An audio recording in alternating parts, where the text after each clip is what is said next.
قرآن نے انسپائر کیا, قرآن نے کویسچنس کے آنسر کیے, قرآن نے کمپلیکسٹیز کو سمپلیفائی کر کے دکھایا کہ لائف از سو سمپل. ہم ایسے کمپلیکسٹیز میں پڑے ہوئے, اور قرآن نے مجھے کانفیڈنس دیا کہ you can do it, if you can do it so can others as well. اگر میں پڑھ سکتا ہوں, میں دین کو سمجھ سکتا ہوں, میں دعویٰ کر سکتا ہوں, تو انشاءاللہ تعالیٰ باقی یوتھ بھی کر سکتے ہیں. کیونکہ میرے اندر کوئی خاص تو ایسی کوالٹی نہیں تھی نا, میں نہ کسی اسکالرلی بیک گراؤنڈ سے ہوں, نہ میں کسی اسکالر کا بچہ ہوں. تو ظاہر ہے کہ یہ چیز مجھے بڑا انسپائر کرتی ہے الحمدللہ, اور یہی چیز میں آپ کو جو یوتھ یہاں پر بیٹھی ہے دینا چاہتا ہوں ان دا بگننگ, کہ الحمدللہ ہمارا دین اتنا سمپل ہے, اتنا ریشنل ہے, اتنا زبردست ہے کہ you can understand it and you can implement it practically. یہ کوئی ایلینس کے لیے نازل نہیں ہوا ہے. ہم سمجھتے ہیں کہ دین پہ عمل کرنا نا بڑا مشکل ہے, بڑا کمپلیکس ہے, اور میں کیسے کروں گا, یہ نہ ہو جائے, وہ نہ ہو جائے. خیر, آئی ول کم ٹو اٹ کہ یہ جو ہمارے وسوسے ہیں اور ڈاؤٹس ہیں اس حوالے سے سوری دین پہ عمل کرنے کے حوالے سے, one of the things I realized on this journey, جو کہ آپ سلائیڈ میں دیکھ رہے ہیں, کہ سب سے امپورٹنٹ چیز جو ہمیں پروٹیکٹ کرنی ہے نا, سب سے امپورٹنٹ چیز زندگی میں, وہ ہے ہمارا ایمان, وہ ہے ہماری ویلیوز. اور یہ سب لوگ یہی درس دیتے ہیں. اگر آپ دیکھیں, غور کریں, جتنی بھی ملٹی نیشنل کمپنیز ہیں, نیسلے کا نام لے لیں, Tetra Pak, Pepsi, Coca Cola, all of them are protecting their values. ان کے لیے قابل برداشت نہیں ہے کہ ان کی ویلیوز کوئی چیلنج کرے. ویلیوز سمجھتے کیا ہوتا ہے؟ ان کے رولز, ان کے بنائے پرنسپلز, ان کے نا کچھ سلوگنز ہیں, کچھ ویلیوز ہیں. وہ نہیں چاہتے کہ ان کو کوئی چیلنج کرے, بیکاز ان ویلیوز پہ ہی وہ کمپنی کھڑی ہوئی ہے. اگر وہ ویلیوز چیلنج ہو جائیں گی تو وہ کمپنی گر جائے گی, اس کی اسپیشلٹی ختم ہو جائے گی. اسلام, سب سے پہلے اسلام نے مجھے یہ بتایا کہ ورلڈ کی حقیقت کیا ہے, زندگی کی حقیقت کیا ہے. کیونکہ میرے لیے جو ورلڈ کا ایک نیریٹو تھا, زندگی کی حقیقت تھی, وہ تھا کھا لے پی لے جی لے. میرے سامنے جو زندگی کا کانسیپٹ تھا وہ یولو تھا, you only live once. Okay, ایک پل کا جینا پھر تو ہے جانا, اس لیے بس جی لے. اور میرے سامنے جو زندگی کا فلسفہ تھا, یعنی آپ کہہ لیں میری جو تربیت ہوئی تھی, وہ بالی ووڈ سانگز نے کی ہوئی تھی, اور ہالی ووڈ سانگز نے اور ہالی ووڈ موویز نے کی ہوئی تھی. قرآن تو کبھی کھول کے دیکھا نہیں تھا. نام کے مسلمان تھے, تو فلسفہ کہاں سے آنا تھا, ویلیوز کہاں سے آنی تھی؟ ویلیوز وہیں سے آنی تھی جو چیز پڑھ رہے ہیں.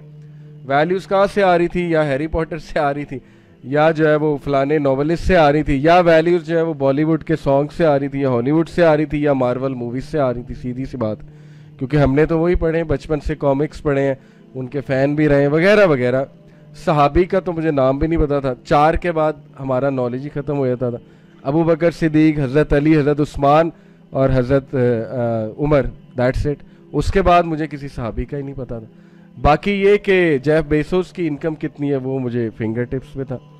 اور انفیکٹ میں ابھی ریسنٹلی میاں چنو ایک سٹی ہے, یو ول بی امیزڈ, تو وہ میں سمجھا کہ چلو یہ ایک چھوٹا سا قصبہ, ایک چھوٹا سا علاقہ ہے, تو بڑے سمپل لوگ ہوتے ہیں آپ کو چھوٹے علاقوں کے. تو میں وہاں آڈینس سے ویسے ہی پوچھ لیا ٹیسٹ کرنے کے لیے, میں نے کہا جیف بیسوس کو کون جانتا ہے؟ مجھے تھا نہیں جانتے ہوں گے, چھوٹا سا قصبہ, سب نے ہاتھ کھڑا کیا ہم جانتے.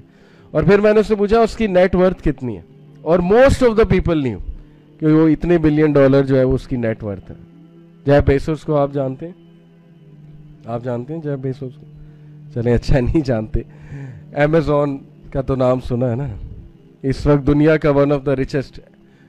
ایلون مسک کو جانتے ہیں؟ ایلون مسک کو تو جانتے ہوں گے نا, بڑا سکسیسفل آدمی ہے.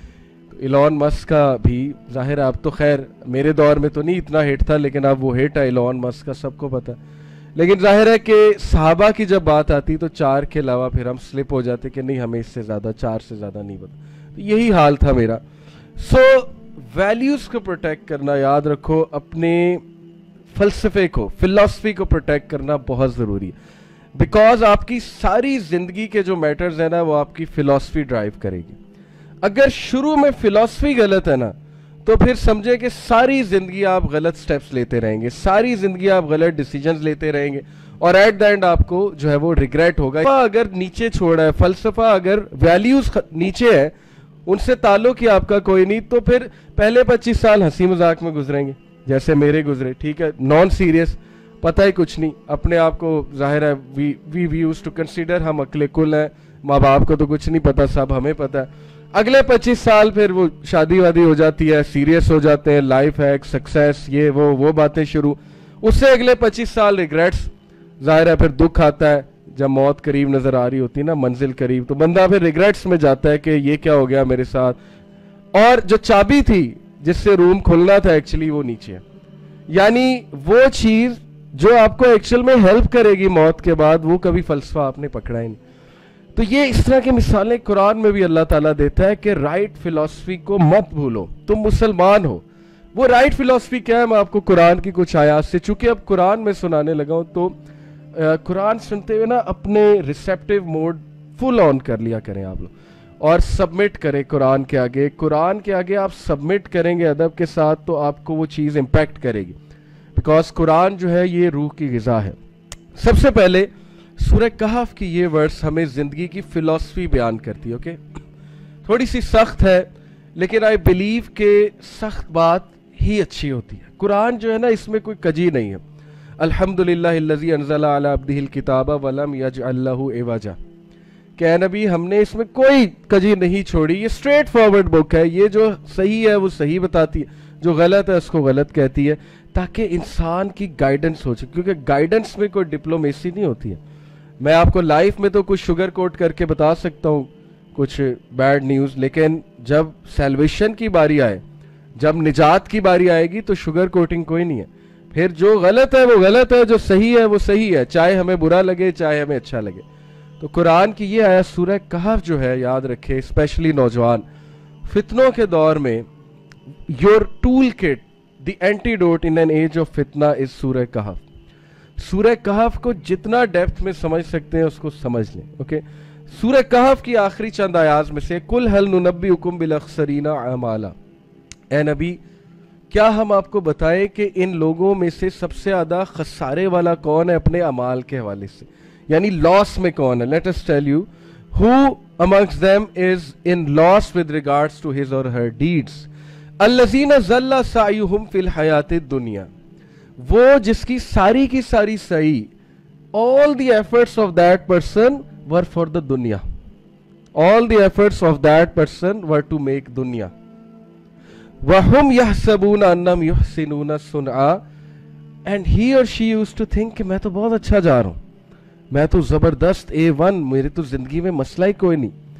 ایسا ہوتا ہے دنیا کی ڈسٹریکشنز میں, ہم ایسا پھنستے ہیں, ایسا بیزی ہوتے ہیں کہ ہم نماز کا بھی کچھ نہیں, اور ہم کہتے ہیں بالکل ٹھیک ہے, اللہ لوز اس, نماز پڑھنے کی کیا ضرورت ہے, پڑھ لیں گے, ریٹائرمنٹ کے بعد حج کریں گے, سارے گناہ معاف ہو جائیں گے. پراپر پلاننگ ہوتی ہے ہمارے معاشرے میں, یہ پلاننگ ہے پوری, یقین کرے اتنی ingest planning.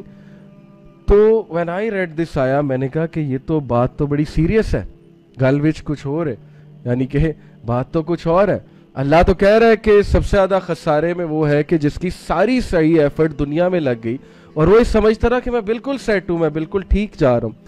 Having said it, اب دیکھو اس کا یہ مطلب نہیں کہ دنیا بنانا منع ہے. کیا سمجھ لگتی, چلے میں آپ سے پوچھتا ہوں, what do you understand by this? قرآن کہہ رہا ہے کہ جس کی ساری زندگی دنیا میں ہی لگ گئی, صحیح کوشش دنیا کے کاموں میں لگ گئی, تو کوئی کویسچن کر سکتا ہے کیا مطلب, پھر ہم کیا کریں, مسجد میں بیٹھ جائیں, اللہ اللہ کریں, کیا کریں؟ What do you understand by this verse? کوئی بتانا چاہے گا اس میں کیا فلسفی بیان ہو رہی؟